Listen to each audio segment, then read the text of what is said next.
Thomas Soto. L'édito politique d'Antonin André. Bonjour Antonin. Bonjour Thomas, transition difficile. On va faire neutre dans ces cas-là. La politique, c'est évidemment une campagne présidentielle complètement inédite. On l'a souvent dit, on le répète, à l'issue très incertaine. Plus on s'approche de l'échéance du premier tour, moins on voit comment et par qui la France sera gouvernée. Ouais, on est en plein Big Bang, un peu comme si cette campagne présidentielle était un décompte avant l'explosion finale. Parce qu'il y a eu la dislocation de la gauche, éparpillée entre Jean-Luc Mélenchon, Benoît Hamon et Emmanuel Macron. Il y a maintenant l'implosion de la droite. François Fillon, candidat obstiné, déterminé, mais désavoué par la plupart des grands élus républicains et dont la campagne désormais est centrée sur son sort personnel et celui de son épouse. Bref, à la bipolarisation gauche-droite qui structure la vie politique depuis 1958, se substitue une atomisation en 5 pôles.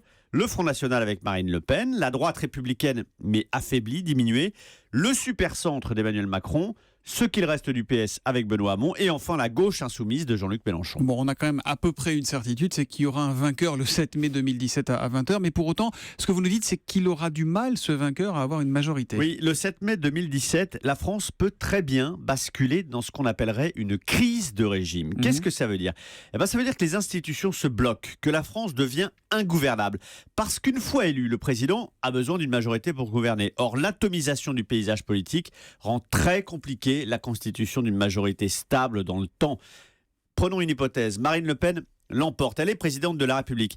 Elle n'a que très peu de chances, voire aucune, de faire élire une majorité absolue de députés Front National. Donc, il lui faudra des alliances. Quelles alliances pérennes pour gouverner ? Même impasse pour Emmanuel Macron, qui aura une majorité composite de socialistes, de républicains, et pour la moitié d'entre eux, de nouveaux venus en politique. Quelle stabilité peut-il espérer ? Lui aussi aura besoin d'alliances à l'Assemblée nationale, et on ne sait pas qui le suivra. Donc, quel que soit le futur président, issu d'une famille politique de toute façon minoritaire, gouverner sera très très compliqué. On est peut-être en train d'assister en fait à l'agonie de la Ve République. La Ve République a 60 ans, c'est un régime constitutionnel qui, pour cet âge-là, peut mourir, c'est un âge honorable. Ça ferait de la Ve République le cycle le plus long depuis la Troisième République qui avait, elle, tenu 70 ans. Les deux candidats, sauf erreur de ma part, qui veulent changer de République, c'est Benoît Hamon et Jean-Luc Mélenchon. Hein. Oui, qui prévoient d'entrer dans la Sixième République. Mais les autres seront peut-être contraints d'inventer une Sixième République si la France est ingouvernable. S'ils veulent pouvoir gouverner. L'édito politique d'Antonin André, je vous rappelle qu'à 8h15, c'est Patrick Stefanini, ex-directeur de campagne de François Fillon, qui sera l'invité de Fabien Amiel.